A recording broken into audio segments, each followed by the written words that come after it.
¿Cómo ayudar a una persona que bebe? Este es un video dedicado a eso. Si te interesa el tema, te invito a que te quedes, a que lo veas completo. Hay información muy importante y muy interesante durante todo este video.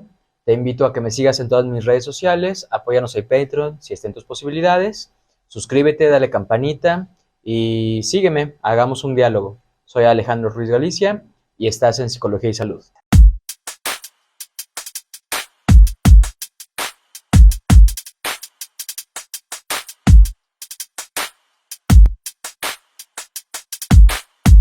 Lo primero que habría de decir en cómo es que se puede ayudar a una persona que consume alcohol, una persona que bebe, que toma, que se embriaga, es que hay que informarse. Eso es lo primero. Y en ese informarse está el saber qué cosa es una adicción.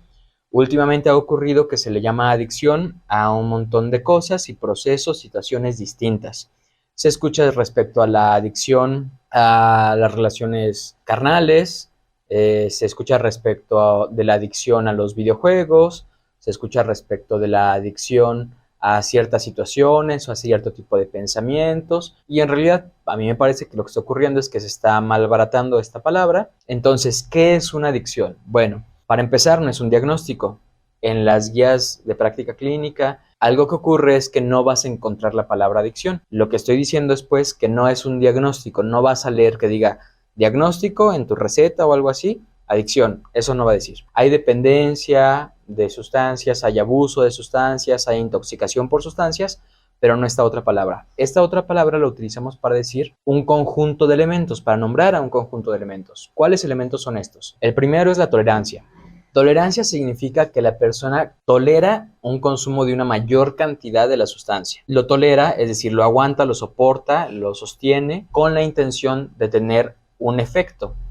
Una persona inicia tomando, por ejemplo, con 1 o 2 cervezas, tiene un efecto y después necesita 3 o 4 cervezas, luego un six, luego un cartón, luego, no sé, va aumentando, ¿sí? Eso es la tolerancia. La tolerancia es hacer callo, estar macizo, aguantar más. Eso es la tolerancia hablando de adicciones. Y este podríamos decir que es nuestro primer elemento. Un segundo elemento podríamos pensarlo, la dependencia. El necesitar de para poder hacer algo, para poder funcionar. Hay 2 vías o 2 tipos de dependencia. La dependencia psicológica, que es que nosotros dependamos psicológicamente, es decir, que pensemos que necesitamos de la sustancia para poder estar bien. Esta dependencia podemos observarla, por ejemplo, cuando alguien dice es que yo no soy persona hasta que me tomo el café, o es que yo necesito fumar para poder tomar ciertas decisiones, o para poder tranquilizarme y poder continuar, o distraerme o relajarme, o ir al baño, o sentir que la comida baja, qué sé yo. Esa es la dependencia psicológica. De otro lado,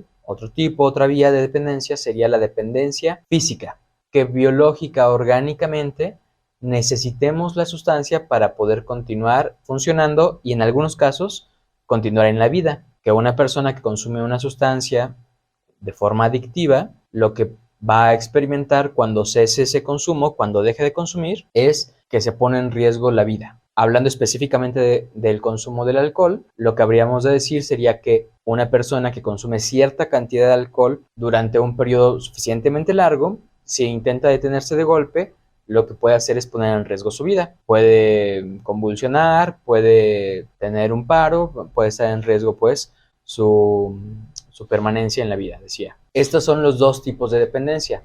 Tenemos entonces la tolerancia, que es aguantar más, la dependencia, que se divide en 2, que sería sentir que se necesita o que biológicamente se necesita esa sustancia para seguir en la vida. Como un tercer elemento podemos pensar en el síndrome de abstinencia.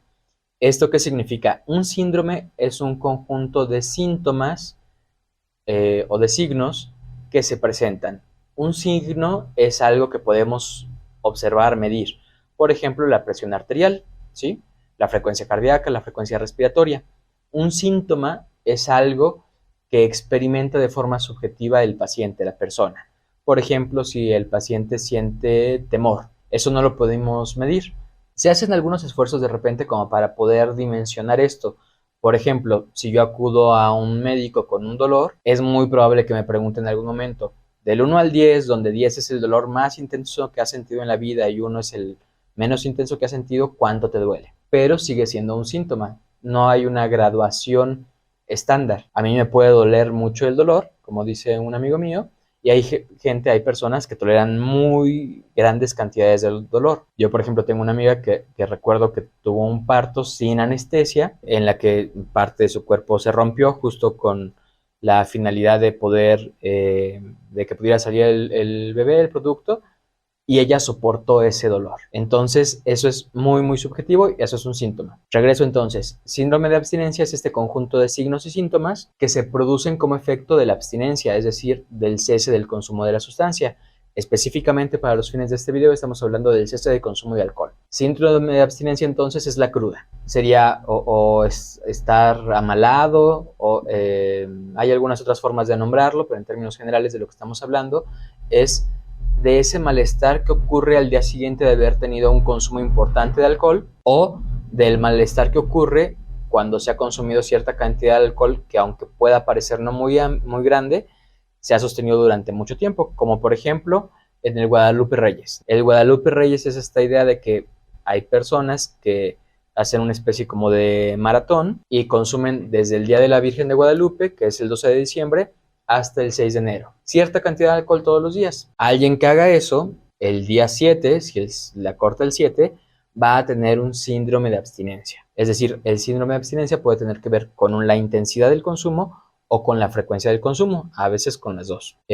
Podríamos pensarlo como un tercer elemento, ¿sí? Entonces tenemos tolerancia, dependencia, que se divide en dos, física y psicológica, síndrome de abstinencia, y el cuarto elemento lo vamos a encontrar en el efecto perjudicial. Es decir, este es un elemento de tipo un poco más social quizá. Pensemos en alguien que muy rara vez consume alcohol, pero es un adolescente y cuando consume lo hace en la escuela, dentro de las instalaciones de la escuela y le dice algo a algún maestro. O es alguien que lo hace no tan frecuentemente, pero que cuando consume choca y se fractura y está en riesgo su vida. O que cuando consume pierde el trabajo. Ahí estamos hablando de una parte un tanto más social, en algún sentido, quitando el asunto de la fractura que yo nombraba. Entonces, o que cuando bebe, no sé, se pelea, ¿no?, por los terrenos de la abuela en la fiesta de fin de año. Tenemos entonces 4 elementos: tolerancia,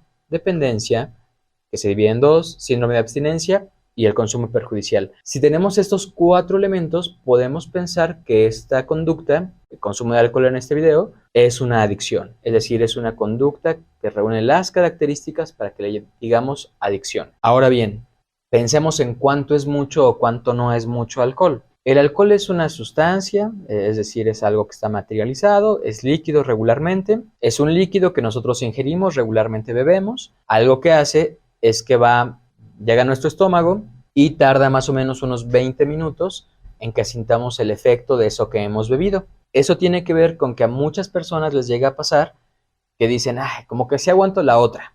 Y van a la mitad de la otra y dicen, no, ya no la aguantaba. Es algo parecido quizá a lo que ocurre cuando comes algo que te gusta mucho comer. Que dices, ay, sí me alcanzo a comer otro platito de pozole, y que vas a medio plato y que dices, no, mala idea. Entonces hay una cierta cantidad de tiempo de diferencia entre el consumo y el efecto. En ese sentido, una recomendación para las personas que deciden beber es que esperen, se dilaten, tarden unos 20 minutos de su último trago antes de saber si es que quieren otro. En 20 minutos van a sentir el efecto de eso último que bebieron y entonces quizá puedan tener más elementos para tomar una decisión más fundada. Ahora bien, esta sustancia, esta líquida, llega al sistema nervioso central, que es lo que está en el encéfalo, el cerebro, el cerebelo, afecta a la médula también, es absorbida en parte desde el estómago, en parte en el intestino, es metabolizada por el hígado, y este es un dato que es importante tener en cuenta. Es muy común, es más o menos sabido que el alcohol y el hígado tienen una relación. Bueno, la relación es que el hígado lo metaboliza. Hemos escuchado todas y todos que a veces dicen, es que si estás tomando medicamento no puedes tomar alcohol, ¿no? A veces tiene que ver no poder hacerlo con que el efecto del medicamento y el efecto del alcohol, al combinarse, generan un nuevo efecto que puede ponernos en riesgo o causarnos algún malestar. En otras ocasiones lo que ocurre es que estos efectos se unen y se potencian, también pudiendo causar un malestar. En algunas otras ocasiones algo que ocurre es que esos efectos se inhiben, el hígado metaboliza, da prioridad a la metabolización del alcohol con la enzima alcohol deshidrogenasa y entonces no metaboliza el medicamento o no metaboliza otra cosa o evita cierta otra función. Ahora bien, ¿cuánto tarda el hígado en metabolizar una cerveza? Pensemos en una cerveza. Hay una cosa que se llama trago estándar. Un trago estándar es 12 gramos de alcohol. Entonces, 12 gramos de alcohol es lo que tiene de alcohol una cerveza media. O lo que tiene de alcohol un caballito de tequila o cualquier destilado. O un shot, ¿no? de cualquier destilado. Sabemos que hay más líquido en una cerveza de 355 mililitros que en un caballito. Sin embargo, la proporción de alcohol en los destilados respecto a la proporción de alcohol en las cervezas comerciales, no las artesanales, permite que esto sea una equivalencia. Y algo similar ocurre con las copas de vino tinto, con los jarritos de pulque. Es decir, más o menos tienen 12 gramos de alcohol todas estas cosas. 12 gramos de alcohol son metabolizados por nuestro hígado en más o menos 60 minutos. Es decir, mi hígado metaboliza más o menos una cerveza cada hora. Algo importante a tener en cuenta en esto es que el hígado, en tanto que órgano, pues también tiene esta condición de ser capaz de hacer ciertas cosas en cierto tiempo, pero que si lo sometemos a un estrés, va perdiendo esa capacidad. Mi hígado metaboliza más o menos en una hora las primeras 4 cheves, 4 tragos estándar que yo me tomo, pero cuando llegamos a la quinta cerveza, tarda un poco más en metabolizarlo. Y si yo llego a una sexta cerveza, tarda un poco más en metabolizarlo. Y así cada vez, ¿sí? Es decir, va habiendo una fatiga, va habiendo una especie de cansancio, el estrés al que sujetamos al órgano va haciendo que la función vaya decrementándose, vaya siendo menos efectiva. Y entonces, si alguien se toma 12 cervezas, no va a tardar 12 horas en metabolizarlos, va a tardar bastante más, ¿sí? Que esto también se relacionaría con el asunto de la cruda, que junto con la deshidratación, sigue habiendo alcohol por metabolizar todavía. Es decir, la persona está todavía bajo los efectos del alcohol, aunque ya haya dormido y comido algo, porque sigue habiendo alcohol incluso por metabolizarse todavía. Ahora, he nombrado la cruda, que es como el nombre me parece más popular en México para decir que alguien está atravesando por un síndrome de abstinencia por consumo de alcohol. Esto funciona cuando el consumo de alcohol no es tan elevado en términos de frecuencia o de intensidad. Si la persona presenta una adicción y presenta dependencia física al alcohol, sí hay dependencia física al alcohol. Eso es así. Si una persona consume cierta cantidad de alcohol frecuentemente y lo corta de golpe, sí se pone en riesgo la vida. Y lo que va a ocurrir no es una cruda, sino un delirium tremens, que es un cuadro en el cual la persona está en riesgo. Está en riesgo por dos condiciones principalmente. En la parte física, porque es muy probable que tenga convulsiones y que pueda estar en riesgo su vida. Y en la parte psicológica, porque la persona va a experimentar una serie de efectos psíquicos, cognitivos, mentales, en los cuales va a poder sentir paranoia quizá, va a tener alucinaciones, va a escuchar cosas, va a ver cosas que no están. Y puede ser que un efecto de esas cosas regularmente amenazantes hagan que esa persona haga algo que le ponga en riesgo. Por ejemplo, verse bichitos en los brazos y querer sacarlos, ¿no? Entonces ahí hay un riesgo. Ese es parte del delirium tremens. Entonces, si tú eres familiar de alguien que ha consumido, no sé, un cuartito de alcohol durante los últimos años, todos los días, o medio litro de mezcal durante los últimos años todos los días y lo piensa dejar o está en ese proceso, o tú quieres que ya lo deje y piensas encerrarlo en un cuarto sin alcohol y pues que le batalle, no lo vayas a hacer porque lo vas a poner en riesgo vital. Acércate a un profesional, a un médico que pueda colaborar ahí para que no se ponga en riesgo. Esta idea, aprovecho para decirlo, de que si le pones un algodoncillo mojado en alcohol en el ombligo, por ahí va a chupar el alcohol necesario para poder seguir. Eso es falso. Si se lo pones, lo que va a pasar es que el calor corporal, físico de la persona va a vaporizar, va a evaporar el alcohol y entonces tú podrías decir, es que lo está chupando. No, no es cierto. Se evapora como cuando nos ponemos alcohol en gel en las manos, se evapora el alcohol. Algo que ocurre con una persona cuando consume alcohol es que el sistema límbico, la parte del cerebro que nos permite experimentar emociones, exacerba su función. Es decir, las personas sienten más intensamente las emociones. El alcohol es un depresor.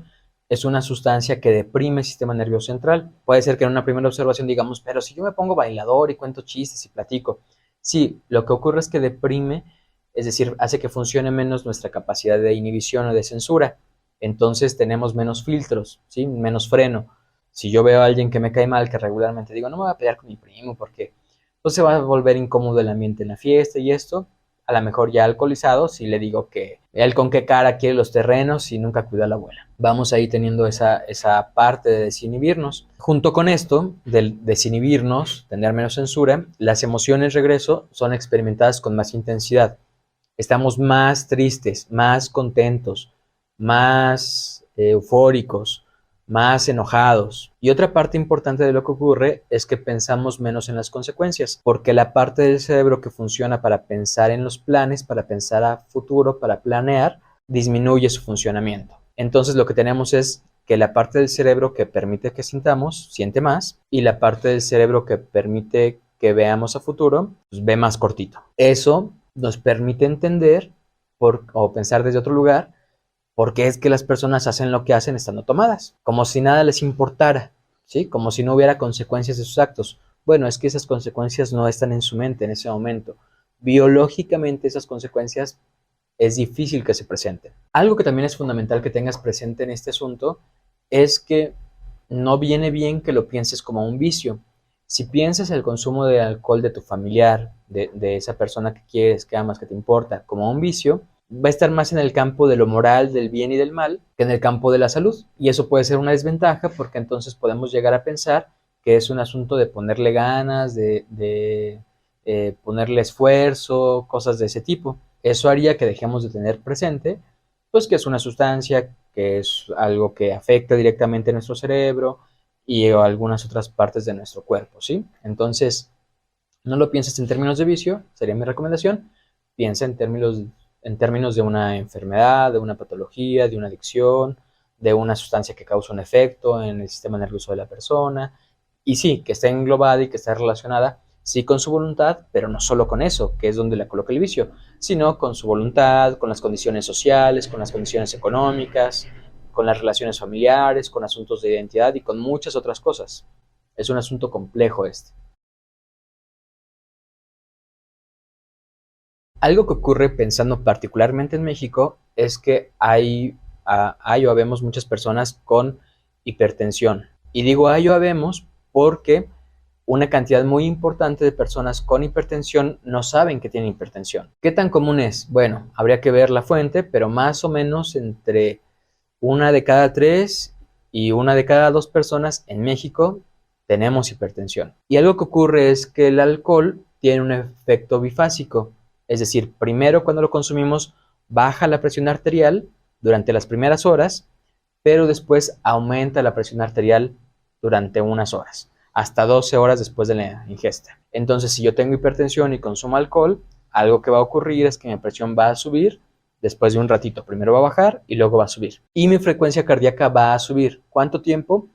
Hasta 24 horas después de la ingesta de alcohol, ¿sí? Entonces, ten presente que esto afecta directamente la forma en la que circula la sangre en tu cuerpo y que si tienes hipertensión, bueno, pues tu hipertensión va a estar exacerbada, va a ser más intensa un tiempo después de tu consumo de alcohol. Otra de las enfermedades muy comunes en México es la diabetes. Algo que ocurre con el consumo de alcohol y la diabetes es que cuando consumes alcohol, tu hígado deja de liberar glucosa. Entonces, eso hace que baje la glucosa en sangre. Y si te pones insulina, por ejemplo, durante ese proceso, pues más va a bajar la cantidad de glucosa en sangre, lo cual puede poner en riesgo tu integridad o tu vida. ¿Cuántas personas en México tienen diabetes? Bueno, más o menos 12 millones y medio de personas en México. Algunas de ellas también no lo saben. La falta de diagnóstico es algo muy común en nuestro país. Y es importante también en este punto pensar que la principal causa de amputación